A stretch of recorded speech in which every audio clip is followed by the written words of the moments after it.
There's a strange phenomenon happening right now. While you're watching this, part of your brain is calculating whether to keep paying attention or switch to something easier. That calculation happens thousands of times a day, and it's quietly destroying your ability to do anything meaningful. But what if I told you that the same neural mechanism making you avoid hard work can be flipped to make you crave it? What if discipline could feel as good as scrolling?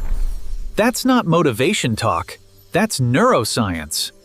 By understanding how your brain actually works, you'll discover why willpower has been failing you and what you need to do instead. Your brain operates on a simple economic principle. It's constantly asking one question: what's the best return on energy investment? Every action you consider gets instantly evaluated. High effort, uncertain reward? Your brain hits the brakes.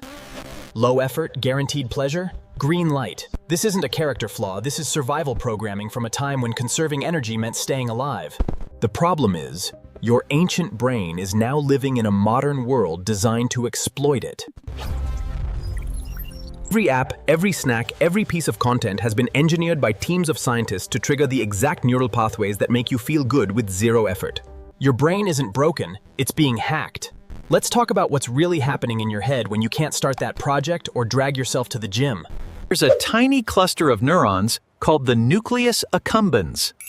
Think of it as your brain's motivation engine. It runs on a neurotransmitter called dopamine. But dopamine doesn't work the way most people think. It's not the pleasure chemical, it's the wanting chemical.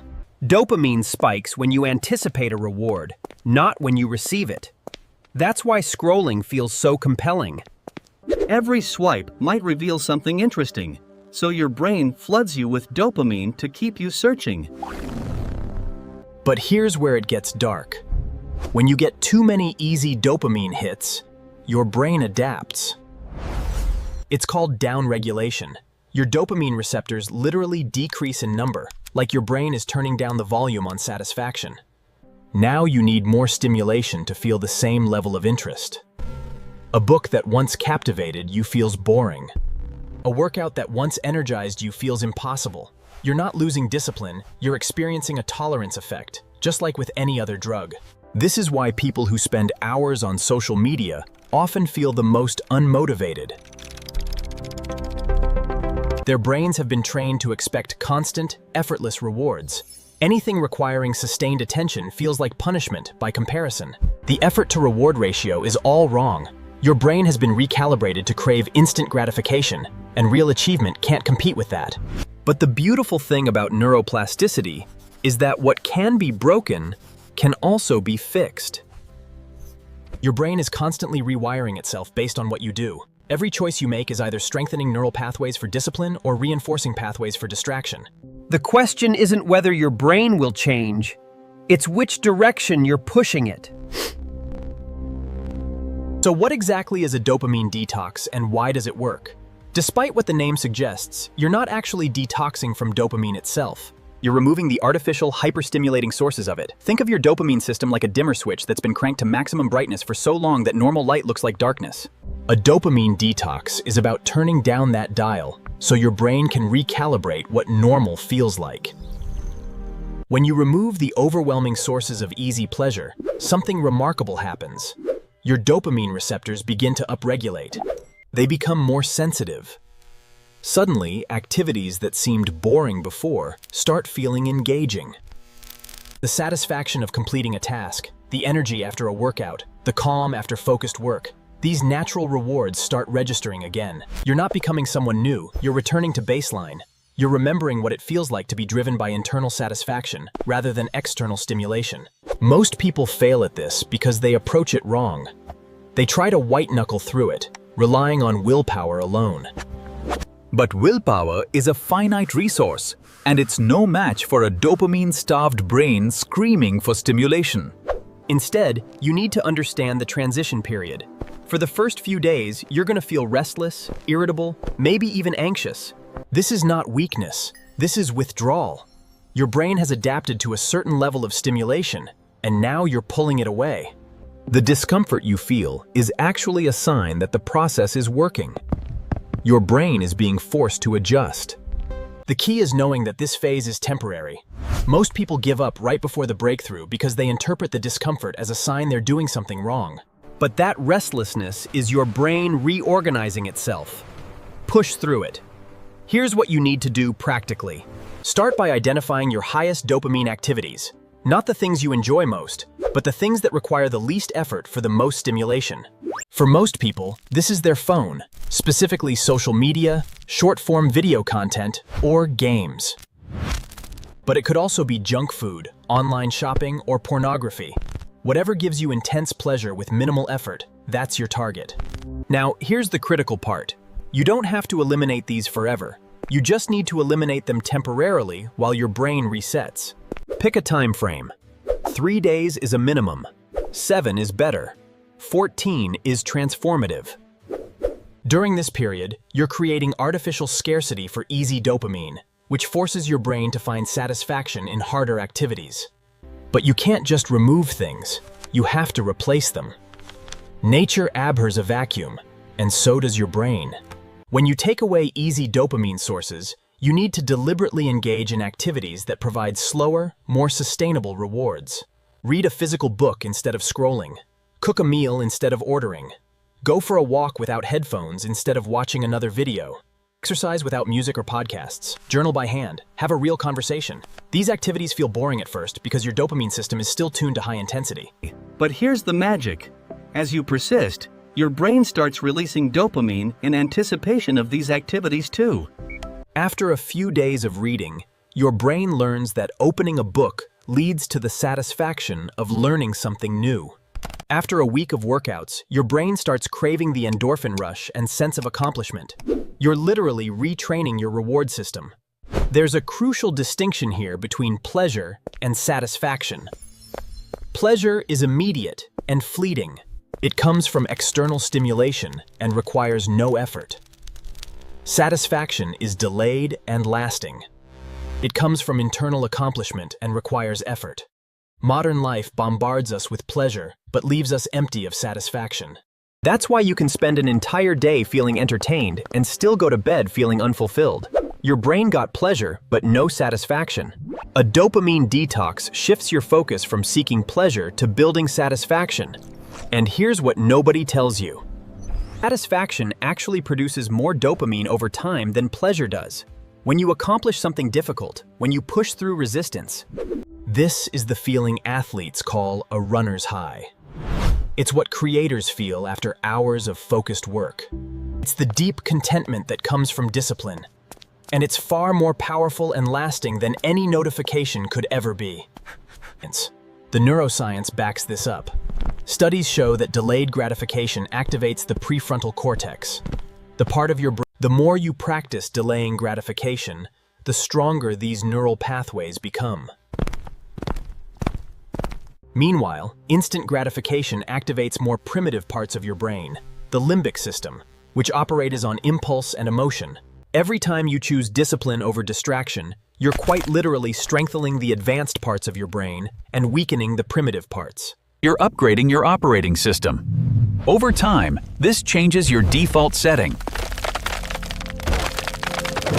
Discipline stops feeling like a battle against yourself and starts feeling like your natural state.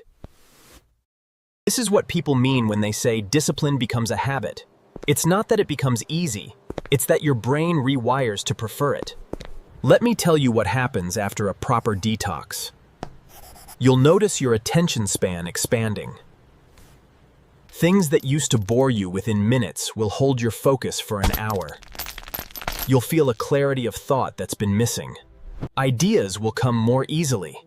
You'll make decisions faster because you're not constantly seeking validation through your phone. You'll have more energy because you're not riding a roller coaster of dopamine spikes and crashes. Most surprisingly, you'll start feeling genuine excitement about things that used to feel like chores. That project you've been avoiding, you'll actually want to work on it. That gym session, you'll look forward to it. This isn't toxic positivity or fake motivation. This is your brain functioning the way it was designed to before it got hijacked by algorithms. But here's the thing that people don't want to hear. This isn't a one-time fix. Your brain will always try to drift back toward easy rewards. That's not a bug, that's a feature. The key is building systems that make discipline the path of least resistance. This is where environment design becomes crucial. If your phone is next to your bed, you'll check it first thing in the morning. If healthy food is prepared and visible, you'll eat it. If your workout clothes are laid out, you'll work out. You can't rely on willpower when your environment is sabotaging you. Design your life so that the dopamine-rich activities require effort to access, and the satisfaction-rich activities are effortless to start. Delete social media apps from your phone. Use website blockers. Put your phone in another room when you work. Make junk food inconvenient and healthy food convenient. Every barrier you put between yourself and distraction is a vote for the person you're trying to become. There's also a social component to this that's often overlooked. The people around you are constantly influencing your dopamine baseline. If everyone in your life is scrolling, binging, and seeking instant gratification, you'll be pulled in that direction. But if you surround yourself with people who value focus, discipline, and deep work, their habits become contagious. This doesn't mean abandoning your friends. It means being intentional about who you spend your time with and what activities you do together. Seek out communities that reinforce the behaviors you want to develop. Find accountability partners who are on the same journey. Your brain is shaped not just by what you do, but by who you're with. Now let's address the elephant in the room. Some of you are thinking, this sounds miserable. Why would I want to make life harder? And that's the trap. You're thinking about it from the perspective of someone whose brain is already hijacked. From your current state, discipline does seem harder than distraction. But from the other side, from the perspective of someone with a recalibrated brain, discipline feels easier than distraction. Because distraction leaves you feeling empty, anxious, and behind. Discipline leaves you feeling accomplished, confident, and in control. Which is actually harder, spending your days chasing dopamine hits that never satisfy you, or building a life where effort itself becomes rewarding. The path of least resistance in the short term is actually the path of most resistance in the long term. This is about reclaiming agency over your own mind. Right now, if you're honest, you're not really in control. Your phone controls when you feel bored. Algorithms control what you think about. Apps control how you spend your time. That's not freedom, that's hijacking. True freedom is having a brain that works for you, not against you. It's being able to choose difficult things and actually enjoy doing them. It's waking up excited about your work instead of dreading it. It's going to bed satisfied instead of guilty. That's what's on the other side of this process. Not perfection, not ease, but alignment. Your actions finally matching your intentions. Your daily choices finally moving you toward your goals instead of away from them. The rewiring process never truly ends because you're always either reinforcing discipline or reinforcing distraction. Every moment is a choice. But after you've reset your dopamine system, the choices become easier. The pull toward distraction weakens. The pull toward meaningful work strengthens. You develop what psychologists call intrinsic motivation. You do things because they're satisfying in themselves, not because you're chasing an external reward. This is the highest form of discipline. It's not forced, it's not white-knuckled, it's natural. It's who you are. So here's what I want you to do. Don't just watch this video and move on. That's what the old version of you would do. Instead, make one concrete decision right now. What's the single highest source of empty dopamine in your life? Identify it. Then, commit to removing it for the next 7 days. Not forever, just 7 days. Notice what happens. Notice the restlessness. Notice when it peaks.